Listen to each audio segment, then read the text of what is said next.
What up? I'm Grieves. And I'm Budo. And you are watching All Access Hip Hop TV. TV, I said TV. It's got a little mic. It's got quiet, but you got a little mic there, so we said it a little louder. TV. It's important to say it louder at the end there, just to make sure everybody heard. Wow. All right. So I guess we should go ahead and commence with this interview for All Access Rock. Hip-hop. Hip-hop. Hip-hop. Hip-hop. We're not rocking. Damn it. Do it again.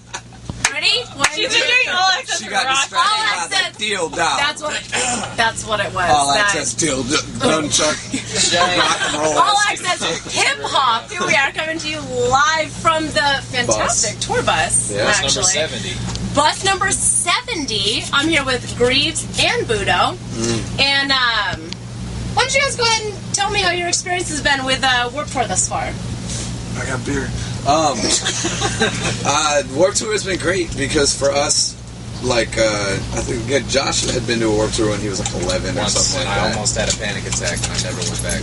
And I've until this year. never been to a Warped Tour at all, so I didn't know what to expect going into it except for what people told me, and they were all artists, and so they're like, it's hell on wheels, brother. It's gonna be hell for you. And so, like, I built it up in my brain to be this, like, crazy, like, heat strokey freaking experience. And it's actually, I think since I prepared myself for the worst, it's been great because it hasn't been that bad, really. And it's a lot of, like, a lot of kids in like, purple shirts that say, like, let us fuck on it and stuff like that. And, like, a bunch of angsty little kids that for some reason are stopping and listening to our music and coming to the merch table and buying CDs, and they don't listen to hip-hop, but we get to be their introduction to this world and to, like, the Rhyme Sayers world, because when they come to our booth, like, it's not just about, like, listen to us and only listen to us, but it's like, I came up listening to the Rhyme Sayers crew, and I think it's important for these kids to get into it as well, because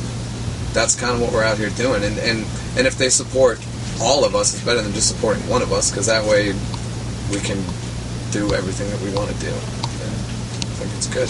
Definitely. I feel like this tour is definitely one that allows all of the fans to be able to experience different genres of music. It really, and so I think it's great what you guys are doing. Yeah, and it's surprising to see little kids be so open, because little kids are closed-minded little bastards sometimes.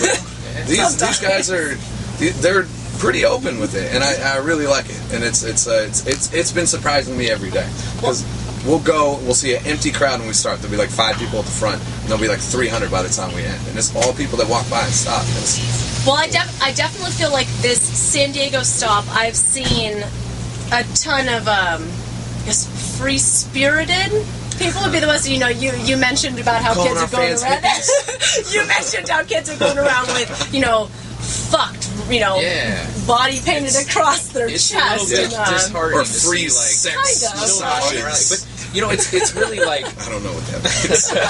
I think you know what that means. No, I mean, so look I can now, draw a picture about like, it. the audiences that we see by the end of these shows in front of us are unlike any collection of people we've ever seen watching our music before, and that's, like, it's incredible. Like, like, to see, like, kids that grew up listening to metal and kids that grew up listening to, punk rock and whatever, like, walk past the stage and stop and kind of, like, I mean, you see this happen. Like, you see, like, this literally this sort of physical, like, process of them hearing music that they did not expect to hear here, and stopping and, like, turning and looking at us and walking closer, and those kids hopefully are people that we'll continue to see as we come back and sort of address slightly more, like, specific audiences. But I think we're going to start to bring those kids, like, to our shows in ways that's really awesome. Like, we would never have been able to get in front of these people without the Warped Tour. Exactly. And that's something that's so, the mechanics, like the actual day-to-day of this tour is very, very intense, and it's something that you don't want to do 12 months a year, but the value of it to us has been amazing. I agree. I think it's great that you guys are able to get the music out there and, like you said, be able to get it to a crowd that wouldn't normally discover what you guys are doing. Yeah. And I think that's absolutely awesome. It's cool. So, I know that you guys are at least you're from Seattle. Well, he's actually born and raised in Seattle. I was born and raised in Chicago and then Colorado. Oh, and wow. then after high school, I moved to Seattle. Okay. And I actually used to live here in San Diego, too. Did you? I lived in San Diego. I lived in Ocean Beach for 10 months and found out that I was definitely allergic to that place. And the doctor was literally like, you gotta go, man. Yeah, that's a tough place to live. So I went to Brooklyn. Oh, wow. Big Made it differences. Easier on yourself. Is it now? So now The hair is clean. I need to relax. Let's go to work. coming back to San Diego, I mean, how is it for you guys to be able to revisit this spot? It's been really good. Yeah. I don't get to come back here that much, so it's always like a treat. And, having the weather the way that it is today, and normally it's like, the last show we did was like 110 degrees. No, I remember looking up, there's a thermometer on one of the stages, and it said 123. Ugh. It was 123 degrees. Yeah, that's That a lot. sucks. Like human fucking convection. You could cook a fucking crab in your water bottle. Yet you Like- guys still have all of this audience that is here for you guys, watching you guys play, and you're introducing all of these people to what you guys have created. Mm-hmm. I think that's absolutely awesome. Yeah, I mean, to be able to look down and see somebody smiling at all In 123 degrees. That's My commitment. body's giving out on me, and I just want to be like, what the fuck are you doing? Go home!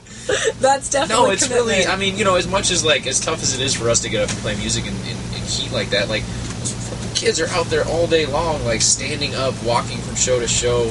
It's dedication. Definitely. Now, I know that you guys also just in June recently collaborated and put out an album. Yeah, June 21st, we put out a record called Together Apart with Rhymestairs. It was our first real release on Rhymestairs. They had re-released our last record, which was called 88 Keys and Counting. Mm-hmm. But this is our technically our first record on Rhymestairs, and we couldn't be more proud of it. It's gone really well.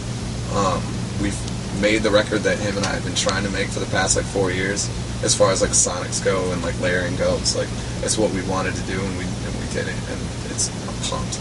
That's absolutely awesome. Yeah. Was there a specific influence that got you guys to do this album? I think that the overarching theme, if you can point to one thing, is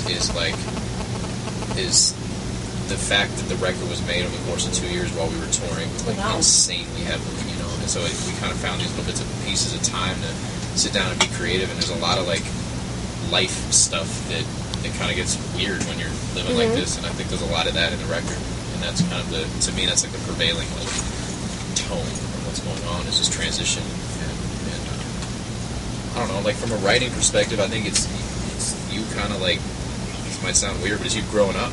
It's this process of becoming settled and figuring out some shit.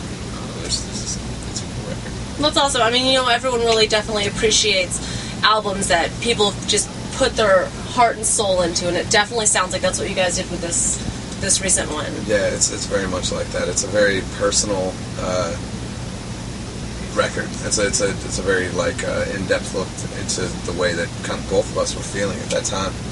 Because it's not just my tension with the world around me. It was also him and I were trying to figure out our working relationship between that.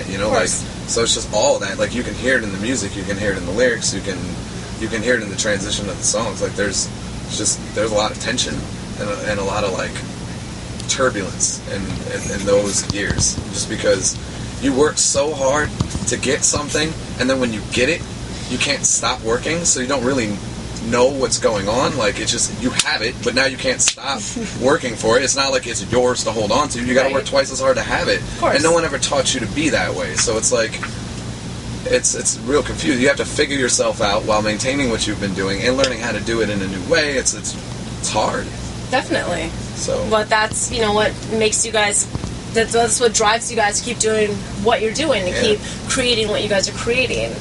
So I definitely appreciate getting to take this time and sitting here with you guys and hearing what you guys are all about, and so thanks for thank you so much. Shabbat shalom, baby. There we go. This is Monica Renee for All Access Hip Hop, coming to you live from San Diego Vans Warped Tour. There's also this drawer. Cameron's on If his you way. check it out, Down? you open this drawer right here. Lift your little foot. Are we doing There's a dildo and some We're nunchucks doing in here. cribs for Best Edition. I'm not touching that. Oh my! Well, it hasn't been inside somebody, Oh my god. right? And then we have nunchucks. Well, security. That's all that's in that drawer, and some napkins. Appropriate. Fucking put napkins in there. Come on. I don't think we could ever. What's between monarchs?